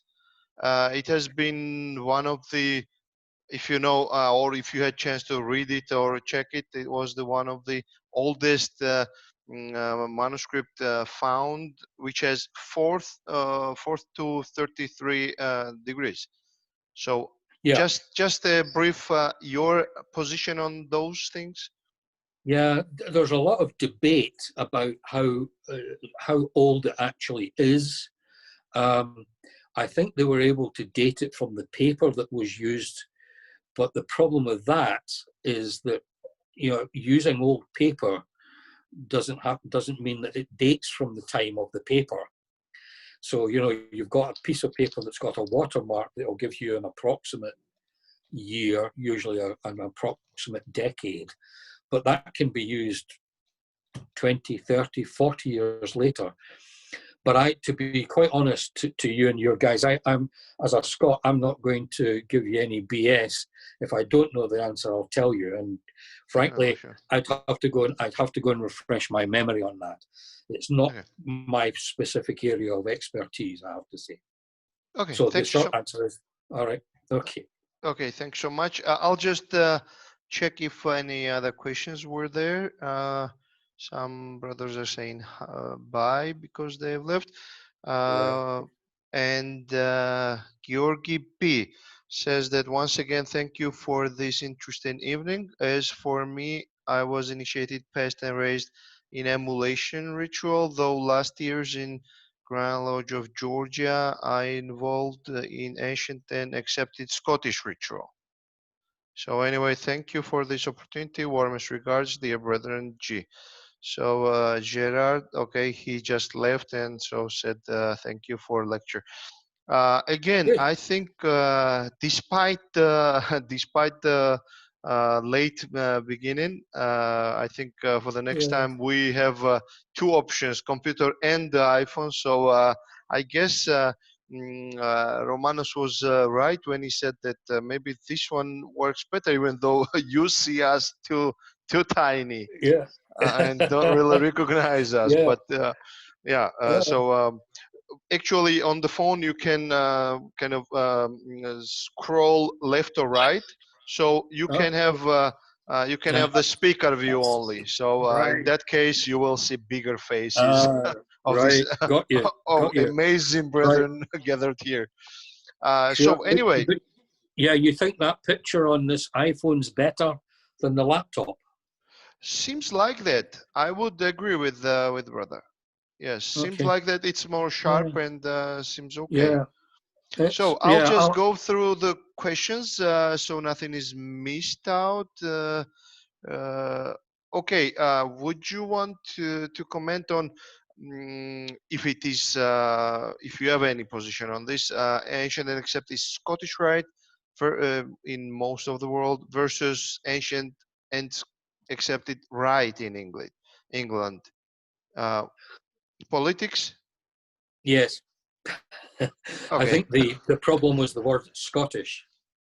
Okay. Okay. Question answered. But is there any difference? David? Sorry. No. If I may, the Yeah, ancient sure. and accepted Scottish rite actually comes from the French. It's the le rite écossais, which Si. is it's French, Yeah. but écossais was translated to be translated as Scottish, but it's not Scottish at all. It is French. It is le Well, rite yeah, écossais. Yeah, but the it has the yeah. beginning with with Jacobites and the military personnel who moved from Scotland to or from England altogether to France, right? Sure. Bonnie Prince Charlie But set up a but court. écossais is Yeah. just the French word for Scottish. Yeah. Because in Yeah. Spanish, escocés is the same. Yeah, but we don't. You see, unfortunately, when the Scottish court, the exiled Scottish court, went to Saint Germain in just outside Paris, they didn't keep any records. So although we know there was a very large population of exiled Scots in France, we don't, and maybe somebody in France can do some research. We don't know for sure whether it was Scots that invented the rite d'écossais or not. But it's an interesting idea. I don't think we can discount it, but we'll probably never know. Yeah, What I mean we probably, the only thing Scottish in the ancient and accepted rite is the 29th degree, the Knight of St. Andrew. Andrew. Well, yeah, although I have to say, what is interesting is that most of these Jacobites were Roman Catholics, and the ancient accepted rite, certainly the early ones, are very Catholic in content, certainly visually very Roman Catholic. It was very hard to see a Protestant country producing degrees that are so obviously Roman Catholic in nature, not religiously, but in character. So it's not a religion, as we know, it's not a religion. So there is some kind of circumstantial evidence that these Jacobites who went into exile into Paris, Roman Catholics, were elaborating on their Freemasonry from a Catholic point of view. That's a hypothesis, as they say. I don't think we'll ever be able to prove it, but it's an interesting idea. Okay, you want to add something, Abraham? What, I think yeah, everything is that's the kind of mainstream history of that rite. Yeah, it'd be interesting to see if there's anything in France from that period. And I just don't know what records exist. But if there's anything there that would throw some light on it, that would be helpful. Alternatively, the other one is very much more basic. The French were aware, probably from the influence of Chevalier Ramsay, were aware that there was this idea that Freemasonry began in Scotland, and that's why they used the name, the word Ecosse, because it gave them some kind of heritage that they had just purely invented. It's always nice to be able to say, oh yeah, we existed 100 years ago, even although you're just inventing it now. And it might have been as simple as that. We don't know. We don't have proofs, sort of. We just don't. But yeah. Okay. But yeah. Yeah. Please. The brother's quite right. Okay. Yeah, the brother's quite right. It's at this moment in time, there is nothing Scottish about it. That's probably the best way to leave it, unless somebody comes up with a much more convincing argument than just relying on one word. Okay. I just looked through, and I guess there are no hands raised. No, everyone's listening. And the final question this question came from actually Lithuania. And let me, and briefly, if we could elaborate on that, and that'll be, I guess, the final closing question, then we're done today. So, what is the role of the Royal Arch chapter? Does it belong to the Blue Lodge or the York Rite? That's kind of a question that came from Lithuania. Okay. The Royal Arch is treated differently in different countries. Now, the early evidence is that it began in Ireland. All the evidence suggests that it's Irish. And certainly, when you look at the actual ritual, there's no obvious Scottish content.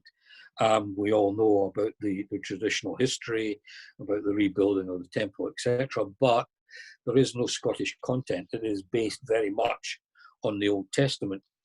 However, what is interesting is that the first Scottish lodge to actually work the Royal Arch was a lodge in Virginia, a Scottish lodge in Virginia that worked the Royal Arch. So it may well be that our Royal Arch in Scotland actually comes from America. But how it got to America is another problem, of course.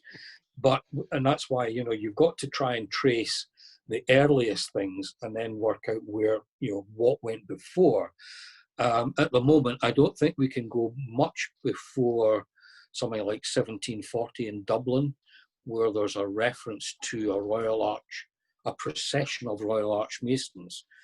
So it probably is an Irish development, but there is no, unlike the other degrees, there's no minute books. I don't think it's a reference to a procession. It's in a newspaper, I believe, a Dublin newspaper of the time. But so that shows you that it was around very early on in the 18th century.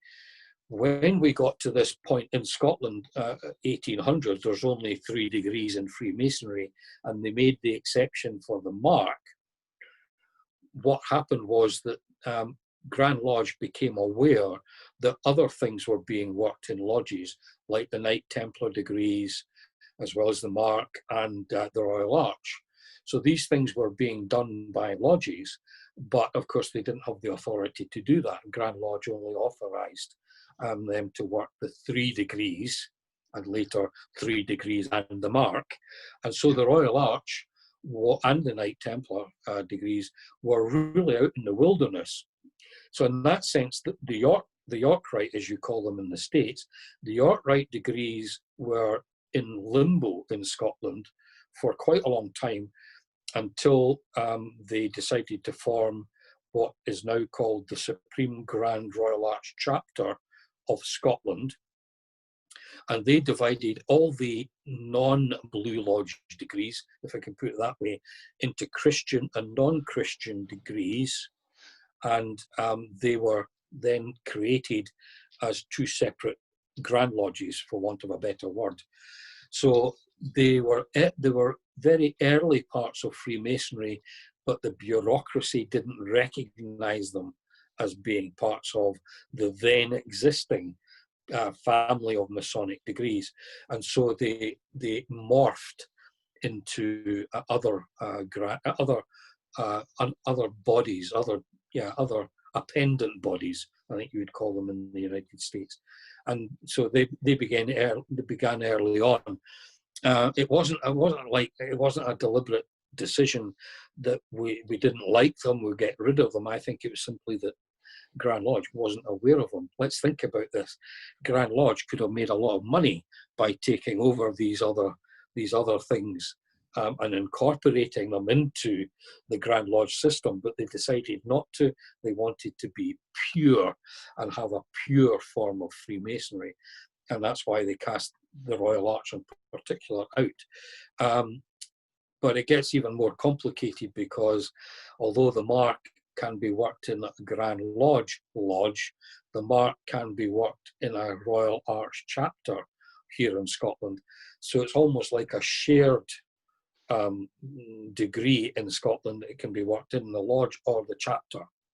And that's simply because the mark was never taken up by Grand Lodge immediately, and the Royal Arch guys took possession of it until it was then discovered that it was actually being worked in lodges anyway.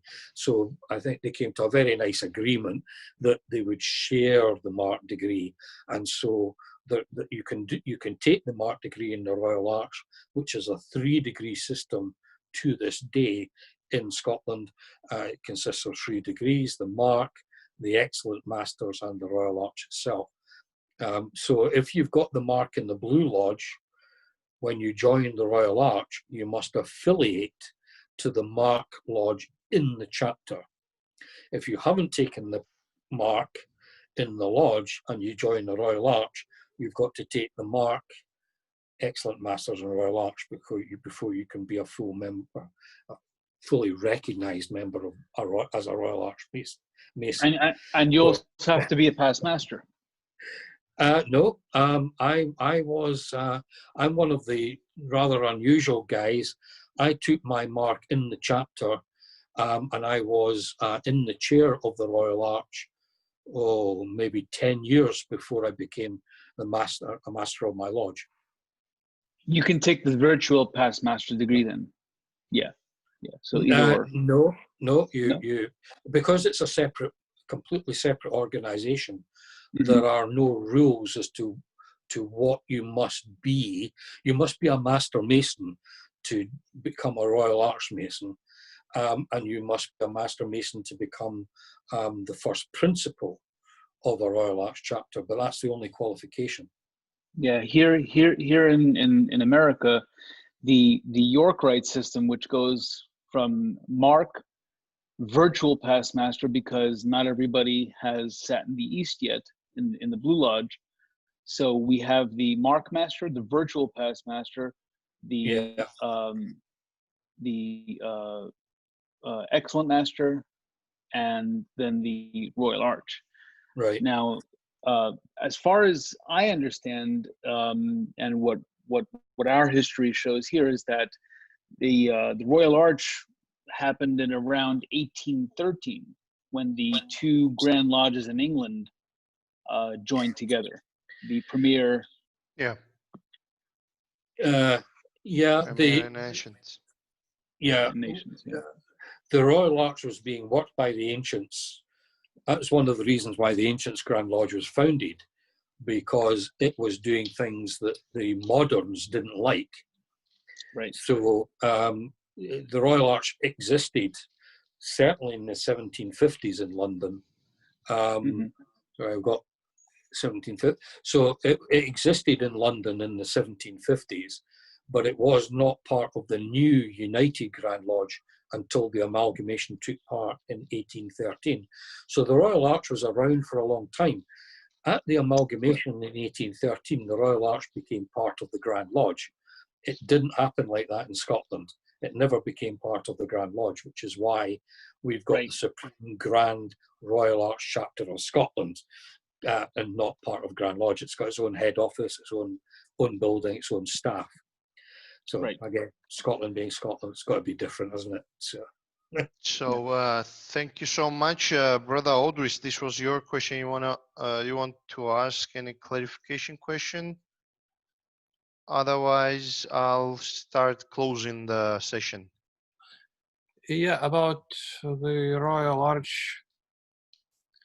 So finally, you would consider a Royal Arch closer to the Royal Arch chapter, where it belongs to. It's completely separate. No, it's not a natural fit. In my opinion, this is, of course, the mark fits better in the lodge, simply because of the content of the ritual. The excellent masters in the Royal Arch, the content of those two don't really have any relationship to the mark degree, the actual content of the degree. It was because it was kind of left in limbo.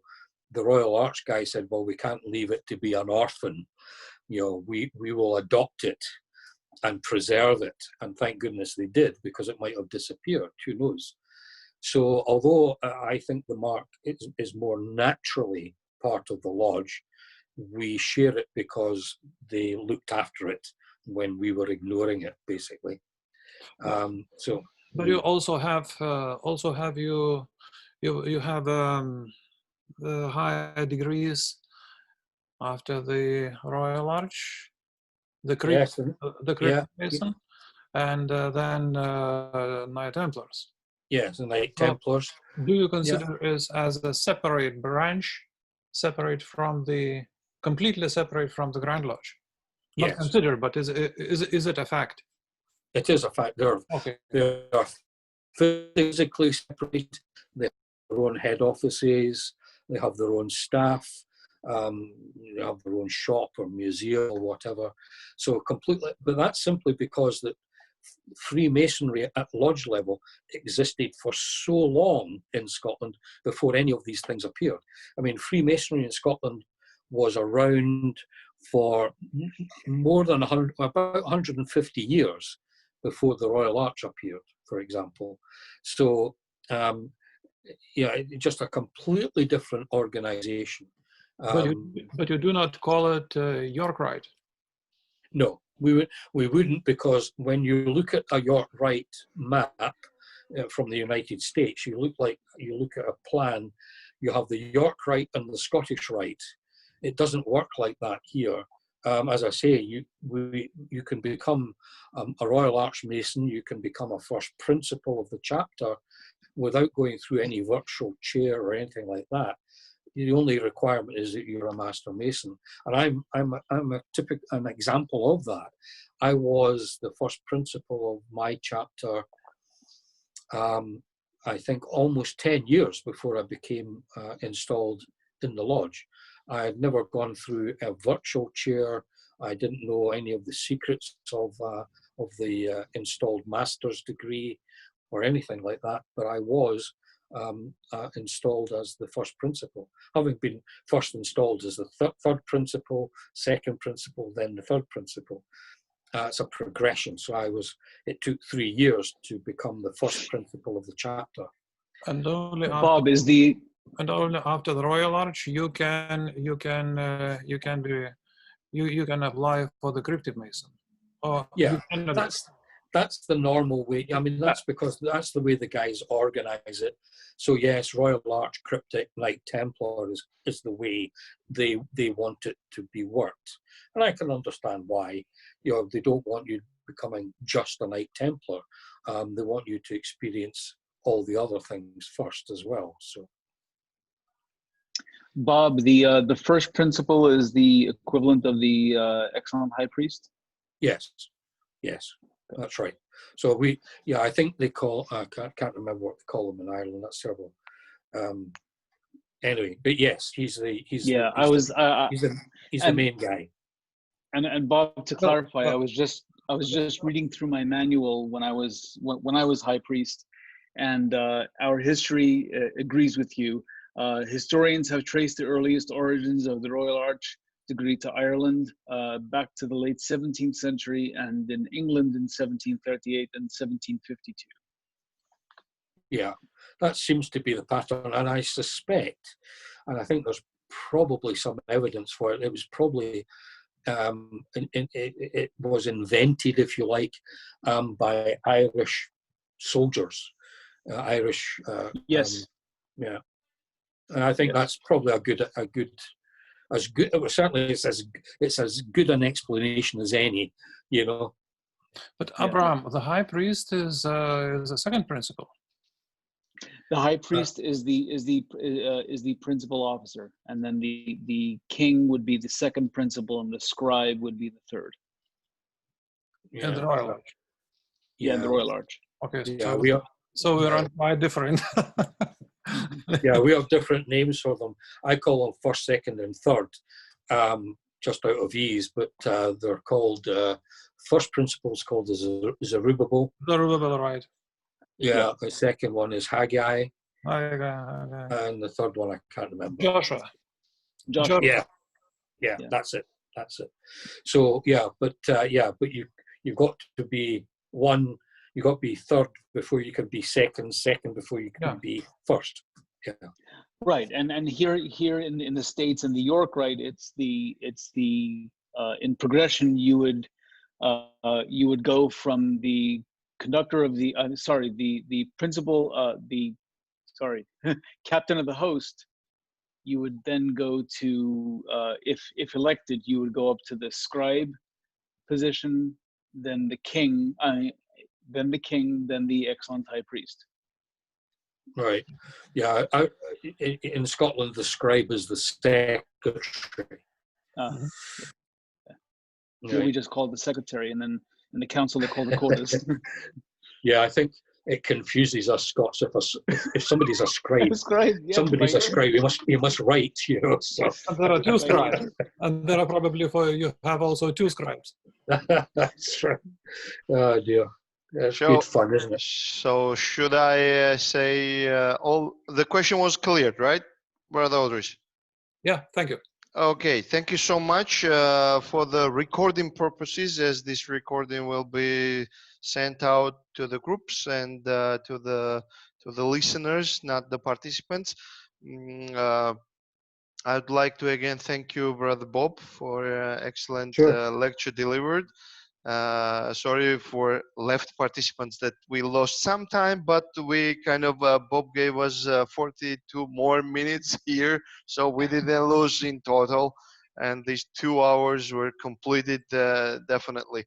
I would like to thank the supporters of this initiative from the Grand Lodge of Georgia and Grand Lodge of Lithuania, the individual brothers there. And we will be seeing you April 24th with the final lecture. But maybe as they did back when creating the Grand Lodge of United Grand Lodge, this will be like 3 degrees and 1. So we will have 4 lectures and 1. It will be about the rituals. It will be to the extent again to which Brother Bob can share it with us and to the audience participating here.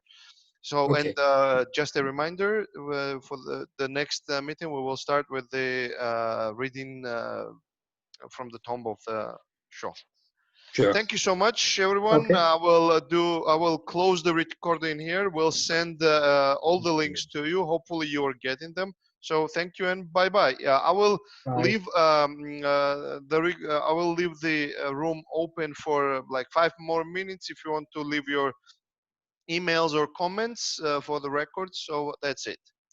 Brother Bob, thanks so much. All right. Good. Abraham, Audris, Jonathan, and other brothers participating. Thank you so much. It was very Cheers, interesting. Brother Bob. Okay, good. Sorry about the confusion at the very beginning. Don't know what the problem was. It's very strange.